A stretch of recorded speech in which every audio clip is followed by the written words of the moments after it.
Welcome back student स्वागत करुच्ची Bharti classes को मु आपण मानकर सागर सार नवम श्रेणी पिला मानकर साहित्य बहिर प्रथम गल्प बुढ़ा शंखारी बा 16 नंबर अभ्यास विषय जार नाम हूँ बुढ़ा शंखारी जहाँ गाल्पिक कांत कवि लक्ष्मीकांत महापात्र रचना करथिले। विषय जितेबाला आम आलोचना करथिले आम हृदय कंपी उठुला जो भाई दुख कहानी थिला सर्वशेष विषयटी को बुझिला बेलू आमको कष्ट लगी राइट माने विषय बुझिला बेलू आमको कांद कांद आसी जाउथिला कहीं कहानी रे सेतिकी स्टोरी मध्य थिला। तो गल्पटी तो नो डाउट आपको भल लगी किंतु ये विषय आम यार क्वेश्चन आंसर करबा बा विषय जो अभ्यास प्रश्नोत्तर अच्छी आलोचना करबा। तो चलते विलंबन करके स्टार्ट करबा। जदि ता पूर्व आपण मैंने आम चैनल को सब्सक्राइब करना सब्सक्राइब करने निज सांग मान सहित बहुत मात्रा रे शेयर करेंगे और पूर्व वीडियो विषय आपको केमिति लगी कमेंट सेक्शन में निश्चित भाव में जनइबे। तो चलते विलंबन करके आम क्वेश्चन आंसर आरंभ करबा। ओके तो प्रथम प्रश्न को जिबा कौन पचारछि। प्रथम प्रश्न शंखारी बुढ़ार शारीरिक अवस्था किपरि थिला। तो उत्तर लिखिबा कांत कवि लक्ष्मीकांत महापात्र बुढ़ा शंखारी गल्पर प्रणेता अटंती। गल्पर आरंभ रे गाल्पिक गल्पर मुख्य चरित्र शंखारी बुढ़ार शारीरिक अवस्था संपर्क में आलोचना करिसेंती।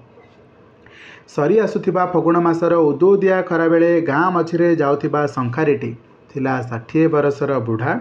तार दांत गुड़िक पड़ जाइथिला। मुंड बाल और छाती बाल सबू पाची धला फरफर दिशुथिला। बाटी चली चली गाँ दांड धूली बुढ़ार पाद ठारू आंठू पर्यंत बुड़ी जाइथिला। समग्र शरीर को भिजाई सारिबा परे गोढ़ बाट दे तलकू बही जाउथिबा गम गम झाड़। बुढ़ाटी मुंडरे शंखा बोझटी धरी डाकी डाकी जाउथिला। गाल्पिकंक लेखनी रे शंखारी बुढ़ार शारीरिक वर्णना वास्तव रूप नहीं यह निसंदेह अटे। अर्थात से कहते कि बुढ़ा को बयस 60 होइछि, दांत सबू पड़ जाइछि, मुंड एवं छातीर बाल मध्य पाचि जाइछि, गोढ़ हाथ सबुआड़े पादर गोढ़ पाद सबुआड़े धूली हो जाइछि एवं खरा बेले उदुदिया खरा बेले जेहेतु से चली चली जाउछि तो देहरु जो झाड़ बोहुछि ता गोढ़ बोहिकी तले मध्य पड़ुछि एवं गोढ़े झाड़र दाग मध्य अछि। द्वितीय प्रश्न को जिबा कौन पचारछि। द्वितीय प्रश्न बुढ़ा हालिया होई विश्राम नैथिबा घरटी किपरि थिला। उत्तर लिखिबा बुढ़ा शंखारी गल्पटी कांत कवि लक्ष्मीकांत महापात्रंक अम्लान सृष्टि। एठारे गाल्पिक तत्कालीन समाज एक संभ्रांत परिवार बासभवन उपरे आलोकपात करिसेंती। घरटी गाँर गोटे मुंडरे अवस्थित 7 श्रेणिया छपर घर, जाउली कबाट, पक्का पिंडा, सदर दरजा पारी होई भितर को गले बाँ पाखरे रही भितर आड़ दुआर। भितर पट मध्य पक्का, बाहर सामने रही चौपाढ़ी। घरर स्त्री लोक मैंने से भितर आड़ू दुआर पर्यंत आसती। शंखारी परी बुला बिकाली माने अनुमति क्रमे जिनिस देखापी दुआर पर्यंत जाइथांती। अर्थात समस्ते दुआर पर्यंत जावाई परमिशन नहीं था। बुढ़ा शंखारी मध्य परमिशन नहीं थिला। यह थिला तत्कालीन संभ्रांत परिवार गृह निर्माण विधिबद्ध परंपरा। यहाँ आपको मन रखा पड़ो। बहुत सारा तथ्य ए इनफर्मेशन दिखाई तो सेम टू सेम आपन को परीक्षा रे लिखा पड़ो। सेम टू सेम नहेले भी तथ्य गुड़ाक आपन को दबाक पड़ो। परवर्ती प्रश्न बोहूटीर गढ़ण किपरि थिला। बहुत बढ़िया प्रश्नटीए। उत्तर रे लिखिबा बुढ़ा शंखारी गल्पटी कांत कवि लक्ष्मीकांत महापात्रंक एक कालजयी सृष्टि। यही गल्परे गाल्पिकंक लेखनी नायिकार सौंदर्य को अति निखुण भाव में परिस्फुटित करिछि। बहु सान्ताणी हेउछन्ति गल्पर नायिका। बयसर शेष सोपान में पहुँची 60 वर्षर बुढ़ा थिला शंखारीटी। शंखा देखाइबाकू जाई से देखिछि बोहूटीर मुखमंडल निर्वाक हो जाइछि। सते जेपरी से ता जीवन में एपरी सुंदरी बोहूटीए देखि नथिला। चक्की काटिदेला परी गोल सुंदर मुह, चंपा फूल परी गोरा देह, 4 आंगुली ओसार नाली तहिरी मयूरकंठीरी कस्ता खंडक गोईठी जाए लंबी। ता भितर दे फुटी उठुची कंचा सुना परी गोरा गोटे चाउल गढ़ा देहटी। अर्थात कंचा सुना परी गोरा गोटे चाउल गढ़ा देहटी। पूरी उठी बुढ़ार आखि और मन। एका ध्यान से चाह रही बौर मुखमंडल को। नायिका सौंदर्य वर्णन गाल्पिकंक लेखनी सिद्धहस्त अटे। परवर्ती प्रश्न को जिबा कौन पचारछि। बोहूटी की शंखा खोजुला और बुढ़ा पाखरे की शंखा थिला। उत्तर लिखिबा कांत कवि लक्ष्मीकांत महापात्रंक एक सार्थक सृष्टि हेछि बुढ़ा शंखारी गल्प। उक्त गल्परे गाल्पिक तत्कालीन समाज रे स्त्री लोक माने व्यवहार करुवा शंखा संपर्क में आलोचना करछन्ती। क्यों क्यों शंखा चल जानिबा ना। गाल्पिकंक मतरे तत्कालीन समाज रे सबुठारु आकर्षणीय और मूल्यवान शंखा थिला आसमान तारा शंखा। जो शंखा को किणवा चाहूले बोहू साआंताणी बोधे बोहू मानक से शंखाटी थिला सर्वोत्कृष्ट किंतु बुढ़ा शंखारी निकटरे से आसमान तारा शंखा नथिला। ता पाखरे रंग झिलिरी बौल भुलिया बिछा मालिया चूर्ण टीपी प्रभृति साधारण शंखा थिला। तेणु शंखारी बुढ़ा आसमान तारा शंखा तैयारी करी आनिदेब बोली कहिथिला बोहूटी को। बुझी होछि। परवर्ती प्रश्न को जीवा। बोहूटी प्रथमे शंखा पिंधिबाकू हाथ बढ़ाई नथिला काहेकि? तो बोहूटी नुआ बोहू थिला तेणुकर शंखा बढ़ाऊ नथिला लाजरे। तो उत्तर लिखिबा कांत कवि लक्ष्मीकांत महापात्र बुढ़ा शंखारी गल्परे तत्कालीन समाजर प्रचलित थिबा रमणी सुलभ गुण उपरे आलोकपात करिसंती। 60 बरसर बुढ़ा शंखारी शंखा आनिछि देखाइबा पाई। बोहू साआंताणी शंखा मुठाए बाछिबा परे से शंखा हाथ को हेबो कि नहीं बोली संदेह कले। शंखारी बुढ़ा शंखा कछि देबा पाई बा हातरे मापिबा पाई हाथ बढ़ाइबाकू कहिबारु बोहू साआंताणी इतस्तत हेले। जहा हेले भी से ओडिया घरर बोहू। शंखारी बुढ़ा हेले मध्य बाहरर लोक अटंती। तेणु घरर बोहू होई हाथ बढ़ाई देबाकू उचित मने कले नहीं, कारण लज्जा ही नारीर भूषण अटे। सेही लज्जावशतः बोहूटी शंखारी बुढ़ा को हाथ बढ़ाई दे नथिला। बुझिहोछि बा लाजरे बढ़ाई नथिला। परवर्ती प्रश्न। बोहूटी हाथ न देखाइबारु बुढ़ा कौन कहला? बुढ़ा शंखारी गल्पटी कांत कवि लक्ष्मीकांत महापात्रଙ୍କ चरणीय स्मरणीय सृष्टि। एठारे गाल्पिक शंखारी बुढ़ा ता हृदय पंजीभूत बात्सल्य ममता किपरि बोहू उपरे अजाड़ी होउछि ताहा उपस्थापन करिसंती। शंखा टोकेरु पसंद अनुसार मुठाए शंखा बाछिबा परे सेही शंखा हाथ को हेब कि नहीं बोली बोहू संदेह करिछि। तेणु बुढ़ा शंखारी शंखा बाछिबा निमंते हाथ बढ़ाई देबाकू कहिछि, किंतु लज्जाशीला बोहूटी बाहर मनीष को हाथ बढ़ाइबाकू कुंठित होइछि। किंतु गोटिए चाउଳରେ गढ़ा बोहूटी को देखी बुढ़ार आखि पूरी उठिछि। ताकू माँ बोली डाकिबा मात्रे ता छाती कुंढेमोट हो जाइछि। ता हृदय झरी आछि बात्सल्य स्नेहर धारा। तेणु से कहिछि माँ मोते लाज करुछु, मु परा तो पुओ को माँ लाज करे ना। ओके, यही भाव में आंसर लिखिपर। परवर्ती प्रश्न को जीवा। बोहूर हाथ देखी शंखारी बुढ़ा मन में कौन प्रतिक्रिया सृष्टि है? तो कवि विषय जो आलोचना गुड़ाक आलोचना करूनी, बाकी टाइम पलाऊँच। आंसर को जीवा। लज्जाशीला बोहूटी दासी कथारे लाज छाड़ी शंखा कछि देबा पाई हाथ बढ़ाई देछि बा शंखा मापिबा पाई हाथ बढ़ेछि। सेही सुंदर हाथ को देखी बुढ़ा अभिभूत होई पड़िछि। पापुलीटी टूल टूल हेउछि। चंपा कढ़ी परी गोल गोल सुंदर आंगुठी गुड़िक देखी भावविह्वल होई बुढ़ा भाविछि से हाथ जणे मनीषर नुहे, सत्य जेपरी केही ठाकुर से हाथ को गढ़िछंती। ता रुक्ष मलिन हाथ में से हाथ को धरने को बुढ़ा साहस कर न पारि आस्ते आस्ते धरी कटिजा भय अति संतर्पण सावधानतार सहित शंखा कछि देछि बा शंखा मापिछि। से हाथ धरी बेले बुढ़ा जीवनर सकल सुख समस्त आशा परितृप्त लाभ करिअछि। बुझी होछि। परवर्ती प्रश्न को जीवा। विषयटी को जदि बुझीथिबे ना आपन को सब आंसर लिखिबारे किछि असुविधा हेबनी। पूर्व वीडियो को जानतु, मु विषयटा को कंप्लीटली आलोचना करेछि। 8 नंबर को चलंतु। शंखारी बुढ़ा प्रथमे बोहू हाथ में शंखा पिंधाइबाकू भरसी पाउनथिला काहेकि? उत्तर लिखिबा 60 वर्षर बुढ़ा शंखारी हाथ में शंखा धरी कछि देबा पई बोहू को हाथ देखाइबाकू कहिछि। दासी कथारे लज्जाशीला बोहूटी लाज छाड़ी हाथ बढ़ाई देछि। सेही सुंदर हाथ को देखी बुढ़ा शंखारी आनंदरे आत्महरा होई उठिछि।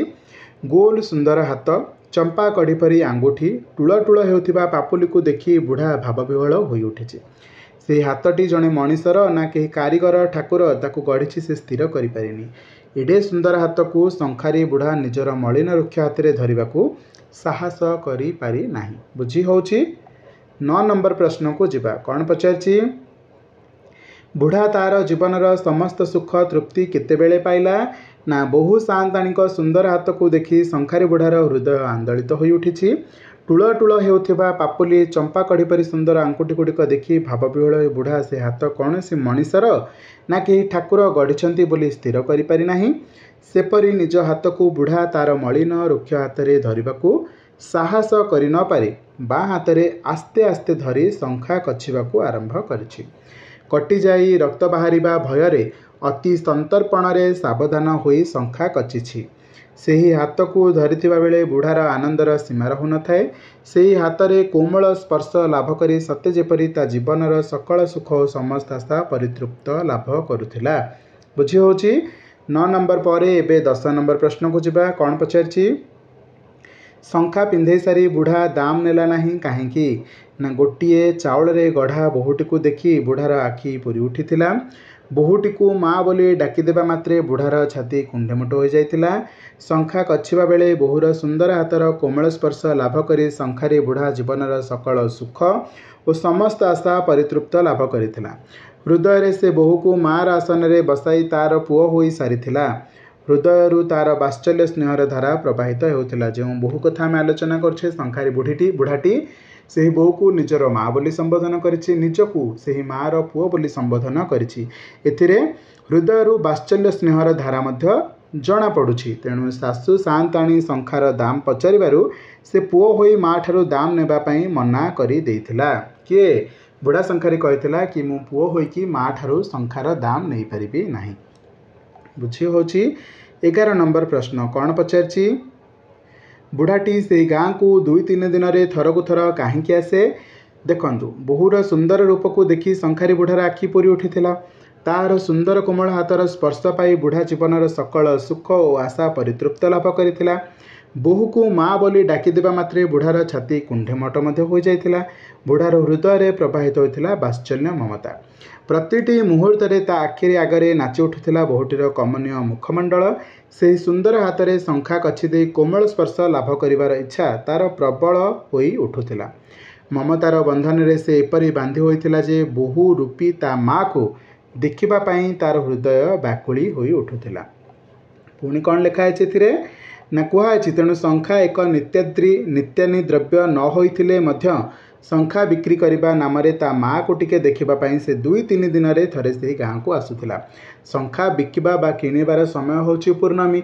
तो ऑब्वियसली आम पूर्णमी समय बा पूर्णमी समय पूर्व पाखापाखि समय जावा कथा किंतु जेहेतु से ता माँ रूपी बोहू को बा बोहू रूपी माँ को देखा चाहूला बारंबार ता मुखमंडल ता उपर झलसी उठुला से कारण से ता माँ को देखापी तार सुंदर हाथ में शंखा कछि दबाई से बारंबार प्रति 2-3 दिन रे से गाँव को जाऊला प्रश्न 12 आसमान तारा शंखा बुढ़ा की परिस्थिति किपरि तैयारी कला तो उत्तर रे आमे लिखिबा आसमान तारा शंखा प्रति बोहूमांकर आग्रह जानी रज संक्रांति को निज हाथ में आसमान तारा शंखा तैयारी करी आनीदेव बोली शंखारी बुढ़ा स्थिर करिथिला केउं समय रे ना रज संक्रांति समय रे तैयारी करिके आनिबो बोली बुढ़ा शंखारी स्थिर करिथिला किंतु प्रतिदिन खरारे बुली बुली पानी पी पी बुढ़ा ज्वराक्रांत हैला अर्थात ज्वर रे पड़िला गोड़ हाथ फुलीगला मध्य बंचिबार आशा मध्य रहिला नाही क्रमे रज संक्रांति निकटतर हैला बा पाखे आसिला रज संक्रांति माँ को देखा बुढ़ार मन व्याकुल हो उठिला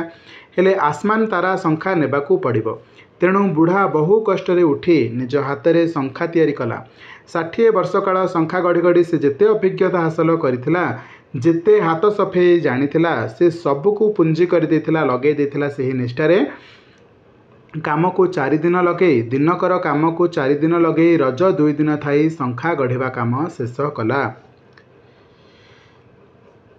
सेपरी शंखा ता जीवन रे केबे से तैयारी करि नथिला से शंखा को देखी बुढ़ार मन आनंद रे नाची उठिला ओके तो ये थिला आसमान तारा शंखा को लेकिन बुढ़ार परिस्थिति परवर्ती प्रश्न